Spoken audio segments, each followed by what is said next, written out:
The steps, that's always the first thing I got to do without tripping. So it is very nice to be back in the Philippines. So, I always say whenever I'm feeling down, I wish I could take a trip over here because the passion and the excitement and just the energy you feel when you come to this site in particular is just amazing. So thank you for all of that and the warm welcome. One thing you missed out on as a kid.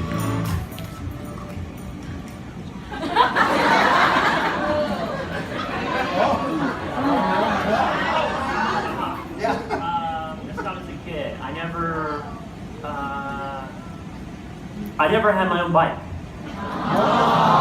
That's sad.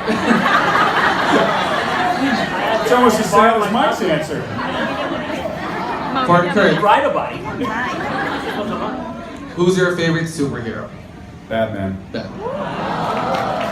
For Ken, romantic comedy or horror flick? Horror flick. Shocking. Back to Mike, exciting party or quiet dinner? Party! For DJ again, be invisible or be able to read minds? You're HR, so let's Read start. minds. Alright. I thought it was going to be the answer. That was a softball to DJ. Deserve that one. For Kurt, be chased by angry bulls or hungry sharks? Angry Bulls. Alright. For Ken, see the future or change the past? See the future. It's a great good answer. Yes. For Mike, would you rather give flowers or chocolates? Would you rather give flowers or chocolates? Chocolate. Then I give to my team. Works for us. For DJ, would you rather be blind or deaf? Deaf. Deaf. No explanation. They don't have to explain. You just have to enjoy their answers. I'll ask him later. Kurt, if you were an ice cream flavor, which one would you be? Pistachio. Well, I see people taking notes, so. For Ken, if you were to change your name, what name would you have? Kurt Grossheim.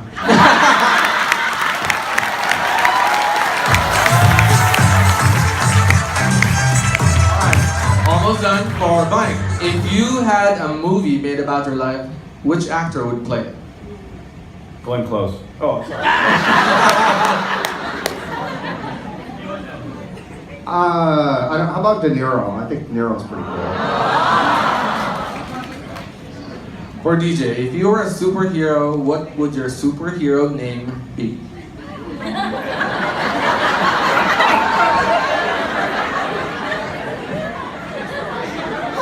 Suggestion. Okay, I'll phone a friend. What would you call me? I would call you Mega Man. And I love that. That was what I was thinking. Alright, back to Kurt. If you had a magic lamp, Kurt, what's the one thing you would ask for? More associates like the ones in the Philippines. For Ken, beer or hard liquor? Definitely hard liquor. And lots of it. Alright, for Mike, dashing good looks or Einstein-like intellect? Intellect, I already have to go to.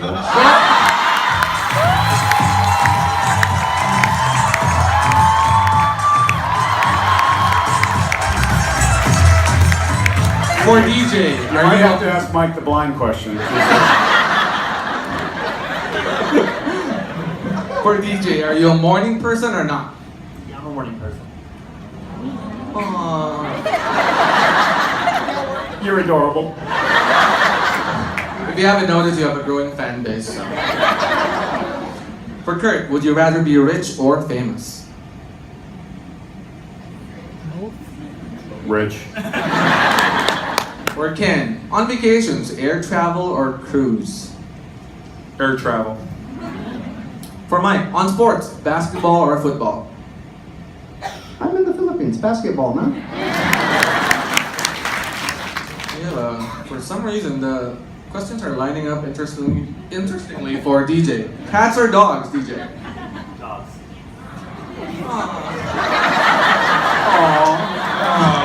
For Kurt. A morning person with his puppy. A little odd when you're picturing that For Kurt. Kurt, what's your happy song? It's all about the bass.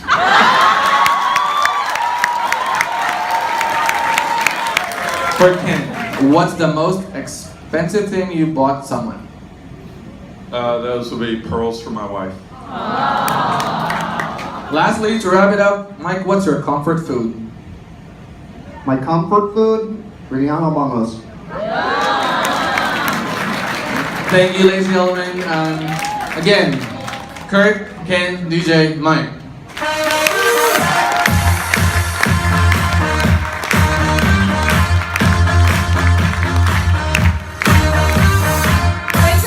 that you see as role models, right? If they're role modeling the behaviors that you look up to, if you think that, you know, one of your peer associates is doing a really great job, acting well, and is being rewarded for some of the behaviors they're doing, connect with them, right? Because they're probably our ambassadors of our culture, because they're successful and they're being able to do things in a big way here. And so I tell people to think about identifying a couple of role models, get close to those folks, and then organically you'll build a network to be successful. Yeah, I would add to that. I think that the best introduction to our culture that we have, quite frankly, is being in the culture. Because what you see, starting with the frontline managers and the other associates on your team, is that it's just such an open, collaborative, positive environment that I think people, and particularly we've talked to a number of people that have joined from the outside, they get that right away, right? It just feels different. And that's true certainly here and in a lot of the other sites that people go to. And it is, quite frankly, it's about our values. It's about that we do care about people. We care about our associates, we care about our customers, we care about our clients. We are collaborative. It does try to feel, we try to make it like a familial environment. We try to train people properly and so forth. So just getting in that environment and making sure those people are exposed to some of the most positive people that we have, I think just goes a long way. I think they can feel it. It's in the air, and that works quite well.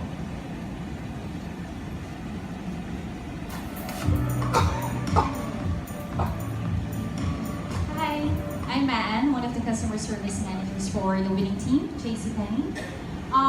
Margaret encouraged us to be pioneers, and earlier Kurt shared some good points with us. Maybe for the other leaders, what advice can you give to us to think like pioneers? Yeah, I think human nature, to a certain extent, we all resist change, and we are more comfortable in what we know. And I think about the pioneers, whether it be Columbus or some of the inventors like Edison and so forth, right? They pushed beyond the natural boundaries, and they thought differently, right? And they challenged themselves to think, and also recognize that a lot of the most famous pioneers in history experienced much more failure than they did success, right? So I would say, first of all, don't ever stop trying to make the environment better. Don't ever stop trying your ideas. 90 of them might not get implemented in the timeline that you want, but if you can get that one or two that do, it moves the organization forward. So be persistent. Don't be afraid to raise your voice. Think differently, challenge the status quo, and we're trying to create an environment where people can do that. If you can do those things, then you'll be a pioneer. Because it's not about necessarily changing the world, but it's about changing the world a little step by little step. And if we can all do that, if everybody in this room came up with one great idea that got implemented over the next 1 or 2 years, this organization would be that much farther forward. So I would say, be persistent, be brave, be bold. And then recognize that you're going to see some frustrations along the way, but just keep climbing the hill. And I'd add to that. I think the people in this room, and actually the people in enterprise operations, have a one-up on how to be pioneers in our organization. Margaret talks about we need to be obsessed with our customers, and what we should really be pioneering in the business that we're in is what can we do that others aren't for our customers, for our employees, for our communities. And I think in enterprise operations, you guys in this room will talk to more customers in one day than anybody on this stage will talk to in a year. So, you're the closest to what our customers want. You're the closest to what's going on in our stores. And to be quite honest with you, at least at the Manila site, Art presented us with some information yesterday that like 85% of the Manila sites, you guys are millennials, okay? So you think differently than us guys. Maybe not him, but you think differently than us. And so not only can you, tell us what our customers need, what they want, what we should be doing that we're not outside of everything we do, but how to do it in the way that this generation wants it done too. So, you guys are our future. And so, like Kurt said, be brave and throw it out there. Use EVB, come to us, come to your managers, tell us what needs to be done, and we're behind you. Thank you. Hi, my name is Norman from PSCC. The question is, it goes to everyone. What Synchrony value do you hold the closest and why? Yeah, so I got asked this yesterday, and it's a great question, as we're trying to make sure that we're living our values on a day-to-day basis. And so, my value that I anchor on and coach on a lot is caring, right? I think it's anchor in who we are as a company, but if you're going to be a leader in a company, you also got to make sure that the decisions you're making are kind of anchored around caring. And so that's the value I resonate with the most. Yeah, I was in the same roundtable and answered the same way. I mean, I think if you think about our stakeholders, our associates, our customers, our clients, and Mike's talked about this and so forth, right? What makes us different? What's our secret sauce in terms of our clients and so forth? Is that we embed ourselves with them and we care deeply about what they do. We care deeply about the well-being of our associates. So that's the foundational piece. But I also said, it's hard to pick from our values because we spend so much time thinking about what makes Synchrony Synchrony, and I love all 6 of them. I think being bold is something that's more aspirational for us that we're still working on, figuring out how we're going to be bold. But if you think about being driven, being passionate, being caring, that's who we are. But I think it starts with caring. Managers for collections. Now, my question is, we as a site grew last year, and the Cebu site is on its way. Now, do we have new clients or business that will be serviced from Manila?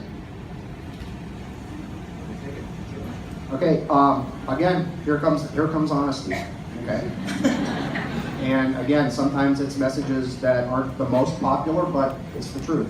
There's been a lot of political things going around in the media, both in this country and in the United States.